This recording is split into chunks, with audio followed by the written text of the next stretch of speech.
France 3 avec Après-Va Mutuelle.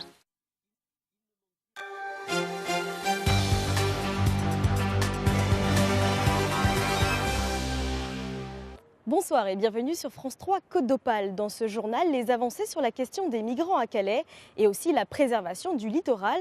On verra ça à Brédune avec une opération de nettoyage de la plage et aussi sur le secteur de la baie d'Authie avec le chantier de protection de la dune qui s'est terminé hier. La baie d'Authie, un des derniers estuaires sauvages d'Europe qui n'en finit pas de grandir. À marée basse, alors que certains profitent des bandes d'eau, l'ampleur des dégâts se dévoile. La dune s'affaisse et disparaît. En cause, les conditions météorologiques et le cours de l'Authie qui viennent éroder la dune.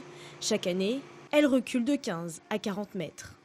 Et ce qu'il reste derrière nous, c'est à peine 1 mètre de dune, ce qui fait que les craintes concernant les prochaines grandes marées sont bien réelles et que nous avons voulu apporter une solution, d'urgence pour éviter les inconvénients que pourrait créer effectivement la pénétration de la mer à travers cet endroit qui est particulièrement fragilisé.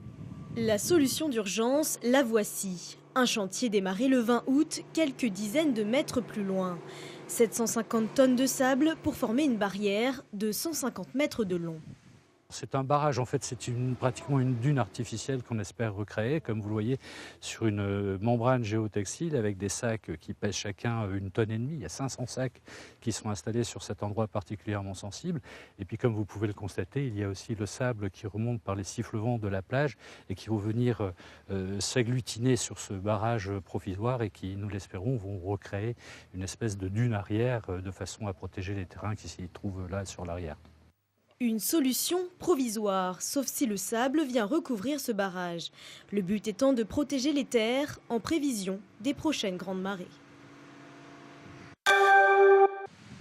L'accueil de jour pour les migrants prend de plus en plus forme. Hier, Natacha Bouchard, maire de Calais, a rencontré le ministre de l'Intérieur, Bernard Cazeneuve. Il était jusqu'alors opposé à l'ouverture d'un centre pour migrants à Calais. Il a revu en partie sa position. Il y a une avancée significative. Déjà, il accepte dans un dispositif global le centre d'accueil de jour. Et on est en discussion pour l'espace de nuit qu'il souhaite mettre à l'extérieur de Calais. Pas question de reconstituer un nouveau Sangatte. Le risque de créer un nouvel afflux de migrants est trop grand. Mais pour les associations présentes à leur côté au quotidien, c'est déjà un grand pas en avant. Depuis Sangatte, ça a été une répression digne des dizaines d'années précédentes. C'était la folie. Ils ont bien vu que ça ne fonctionnait pas. Il semblerait que le ministre de l'Intérieur, monsieur le député et madame le maire puissent fonctionner et puissent réfléchir ensemble à un début de solution. On l'attend depuis longtemps. L'autre sujet de discussion portait sur les relations franco-britanniques. Natacha Bouchard ne craint pas de créer un incident diplomatique. La menace de bloquer le port, elle est sérieuse. Je considère que depuis maintenant 12 ans, le gouvernement britannique n'est jamais venu à Calais. Ça devient pour nous du mépris. Une visite au centre de loisirs est prévue avec le préfet dès cette semaine. Est-ce que vous en voulez de ce projet ? Non ! Le projet a déjà fait beaucoup de bruit. Nul doute qu'il fasse encore parler de lui dans les prochaines semaines. La société Ramery a demandé l'annulation de la décision du préfet s'opposant à la demande d'agrandissement du centre de tri de Pont-d'Ardre. La décision avait à l'époque été ressentie comme une victoire pour l'ensemble des opposants au projet.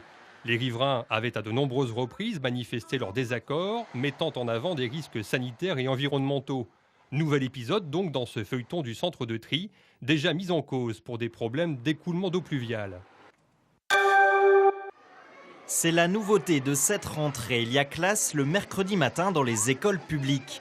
Et si quelques gilets jaunes, mouvements contestataires de la réforme des rythmes scolaires, sont toujours mobilisés, une grande majorité de parents n'ont pas répondu à l'appel au boycott de ce premier mercredi matin. Ils ont peur, on dit toujours il va y avoir une sanction, donc les parents se disent bon si c'est pour avoir une sanction, autant les mettre. Ou alors c'est défaitiste, c'est fait, c'est bon, on n'a plus rien à faire, on se bat plus. Pourquoi vous ne lâchez pas le morceau, entre guillemets ? C'est pour le bien-être de nos enfants. Parce qu'on voit bien que cette réforme où elle a été appliquée l'année dernière, ça a été un échec. Les enfants sont beaucoup plus fatigués. Pour ses parents, le combat n'est pas terminé. Ils sont convaincus qu'après quelques mercredis d'essai, les autres papas-mamans réclameront le retour à la semaine de 4 jours. Là, le but de l'après-midi, c'est de ramasser le maximum de déchets qu'il y a sur la plage. Et pour bien ramasser sur la plage de Brédune, il faut être bien équipé. Sac poubelle et une paire de gants pour 3. La rentrée pour ces 230 étudiants d'une école d'ingénieurs de Lille, c'est la semaine prochaine. Aujourd'hui, journée d'intégration pour les petits nouveaux. Mais la chasse aux déchets n'est pas si simple.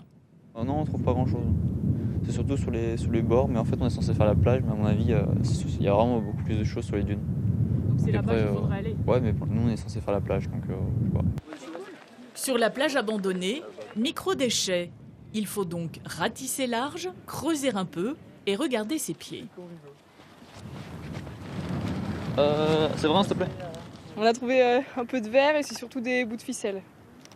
Bouts de ficelle, filets et quelques capsules. Et alors vous êtes autorisé à ramasser quoi? Alors on doit ramasser tous les déchets d'origine humaine. Donc pas les cadavres d'animaux, on peut ramasser les bouteilles, etc. Mais ce qui est naturel et qui enrichit le sol, on ne le ramasse pas. J'ai trouvé une bague d'un oiseau là, contre les bagues, un filet de pêche, un Kinder Surprise, une Heineken en verre cassé. J'ai ramassé quoi d'autre? Un stylo tout à l'heure. Enfin, il y a tout. Et votre voix, vous l'avez retrouvée? Pas encore. Non, j'espère peut-être au fin fond de la plage, peut-être. Après 2 heures de quête, les sacs sont plus ou moins remplis. Mais à l'unanimité, la météo du jour permettra d'aborder la rentrée avec le plus beau des sourires.